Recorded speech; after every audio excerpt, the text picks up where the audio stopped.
വെഞ്ഞാറമൂട് കൂട്ടക്കൊലപാതകത്തിന് മുൻപ് പ്രതി അഫാൻ മരിക്കുന്നത് എങ്ങനെയെന്ന് ഫോണിൽ തെരഞ്ഞിരുന്നതായി അന്വേഷണ സംഘം.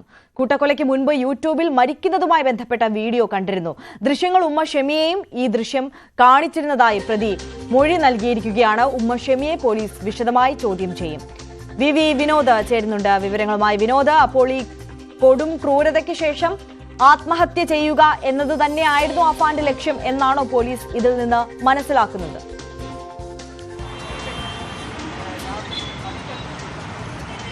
അറിയ ആത്മഹത്യ ചെയ്യുന്നത് എങ്ങനെ, ഏതൊക്കെ തരത്തിൽ മരിക്കാം എന്ന ദൃശ്യങ്ങളാണ് അഫാൻ കണ്ടത്. മൊബൈൽ ഫോണിൽ യൂട്യൂബിലാണ് ഇക്കാര്യം സെർച്ച് ചെയ്തത്. ഇക്കാര്യം പരിശോധനയിലും പിന്നീട് ഇപ്പോൾ മൊഴിയായും നൽകിയിട്ടുണ്ട്. കഴിഞ്ഞ ദിവസമാണ് ഇത് സംബന്ധിച്ച് അമ്മ ഷെമി പോലീസിന് മൊഴി നൽകിയത്. നേരത്തെ തന്നെ അഫാനും ഇക്കാര്യം ചോദ്യം ചെയ്യലിൽ സൂചിപ്പിച്ചിരുന്നു. ഷെമി നേരത്തെയുള്ള മൊഴി മാറ്റിയിട്ടുണ്ട്. കട്ടിലിൽ നിന്ന് വീണ് തനിക്ക് പരിക്കേറ്റുവെന്നാണ് ഇതുവരെ പറഞ്ഞിരുന്നത്. എന്നാൽ ഏറ്റവും ഒടുവിൽ വെഞ്ഞാറമൂട് പോലീസിനും പിന്നീട് പാങ്ങോട് പോലീസിനും നൽകിയ മൊഴികളിൽ കൃത്യമായി പറയുന്നത് മകൻ ഷോൾ കൊണ്ട് കഴുത്ത് മുറുക്കി, പിന്നീട് തനിക്കൊന്നും ഓർമ്മയില്ല എന്നതാണ്, ബോധരഹിതയായി എന്നതാണ്.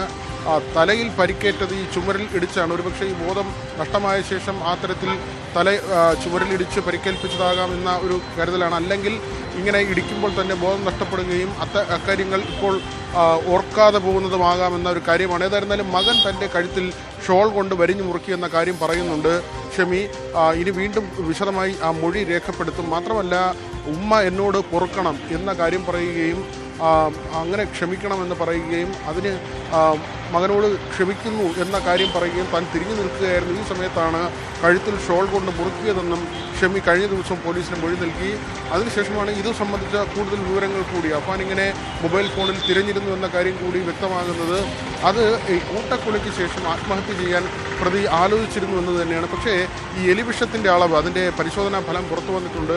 വലിയ തോതിൽ എലിവിഷം ഉള്ളിൽ പോയിട്ടില്ല. ശീതളപാനീയത്തിലാണ് ഇത് എലിവിഷം കഴിച്ചത്. അതിനുശേഷം മദ്യപിക്കുകയും ചെയ്തിരുന്നു. അതുകൊണ്ട് തന്നെ ഈ ആത്മഹത്യയുടെ ദൃശ്യങ്ങളൊക്കെ കണ്ടെങ്കിലും ആത്മഹത്യ ചെയ്യണമെന്ന് പൂർണ്ണമായി തീരുമാനിക്കുകയോ അല്ലെങ്കിൽ അങ്ങനെ ഒരു കാര്യം ആലോചിച്ചുറപ്പിക്കുകയോ ചെയ്തിരുന്നോ എന്നതിൽ സംശയമുണ്ട്. ചെറിയ അളവിൽ മാത്രമാണ് എലിവിഷം കഴിച്ചതായി കണ്ടെത്തിയിട്ടുള്ളത്. ആര്യ, തീർച്ചയായും വി വിനോദാണ് വിശദാംശങ്ങൾ നൽകിയത്. എന്തായാലും ഈ കൂട്ടക്കൊലപാതകത്തിന് ശേഷം ആത്മഹത്യ ചെയ്യാം എന്നുള്ളൊരു ആലോചന അഫാനിന് ഉണ്ടായിരുന്നു. അതുമായി ബന്ധപ്പെട്ട ചില തെരച്ചിലുകളൊക്കെ ഫോണിൽ നടത്തിയിരുന്നു എന്നുള്ളതിന്റെ നിർണായക വിവരങ്ങൾ കൂടി പോലീസിന് ലഭ്യമായിരിക്കുകയാണ്.